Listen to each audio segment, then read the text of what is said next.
that's a pretty tolerable scene there, eh? I wasn't gonna make a video, but then I saw this and went, well, this is a perfect backdrop. My last fare for Uber, which is the only one I've got today, was such a wonderful guy.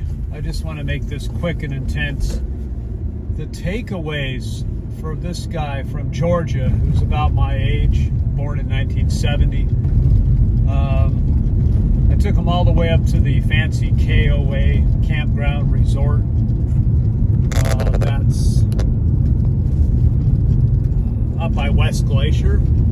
And these really long runs like that can go two ways. It can be really amazing, really fun person to talk to, and that's normally what happens, especially when you're taking people way up there to that beautiful place. But once in a while you get a person who doesn't want to talk, they're buried in their phone, their business, or they're just awkward. It just kind of doesn't really go anywhere, and I just do my job and get them where they need to go. Well, this was one of the top 5, if not top 3 passengers I've had so far. I think the big takeaway is that this guy radiated joy and gratitude, and it's a real happy, warm spirit. As I said, this guy radiated joy, a lot of warmth, a lot of happiness, genuine gratitude and happiness. It turns out that, number one, I think he's very glad to be alive. He had recently a couple years ago, had his skull opened up, and he had a lot of bleeding on his brain. I don't know what that entails, but it seemed like a vulnerable touch-and-go situation. He said he had to lay off on road trips and not travel back up to Montana, which he used to do every year, like a rite of passage with his wife, but he had to put that on hold for a couple of years.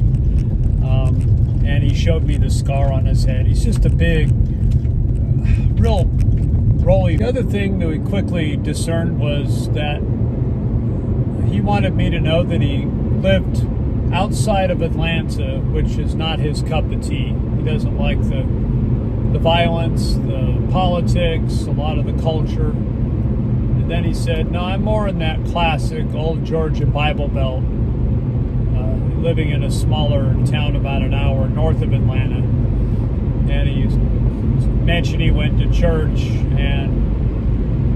but he also emphasized that he felt so much closer to the Creator, to God, when he's out in Glacier National Park or hiking on the Appalachian Trail or something. And that got our conversation really rolling. And I think he's the first person I've been able to openly talk about my faith, about the Spirit, in the few months I've been doing Uber. So this was fun. I had tons of energy. I had the Spirit rolling, and he was having fun. And we talked about how we grew up in relatively unconservative, progressive sort of homes, and how there was a lot of good, virtuous things about getting that worldview when you're young. But we also commented on how we ended up perhaps more conservative in many ways than our parents were. And so that was another good connection I had with this guy. He listened to the same albums, the same vinyl that I did growing up. His parents reminded me of my own parents, the way he described them. And he talked a lot about his faith. And so then I went, well, wait, he's got this surgery thing. He probably barely lived. And he's always talking about the Creator and going out in nature and coming to Montana every year. And I just thought to myself, after we discussed Apollo 13 and all the shuttles and missions of the 60s and 70s into outer space, that it'd really be nice to have more friends like this in my life, more real brothers where we are kind of like kindred spirits.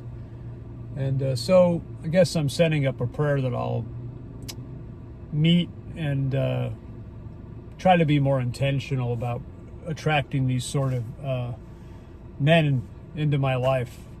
Because I told him the danger at our age is we're going to get, more isolated, drift away from people.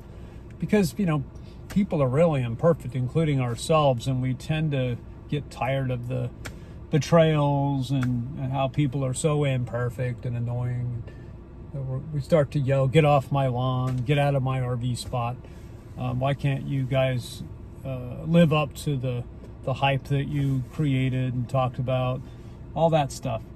So I'm just prayerfully, I want to attract those kind of dudes into my life. I have some good friends here in Montana. Don't see them much though, and in some ways we're different generations and backgrounds, those friends. So, well, I just thought I'd let that go. It was a great Uber passenger, the only one I've had today, but totally worth the drive. Talk to you later.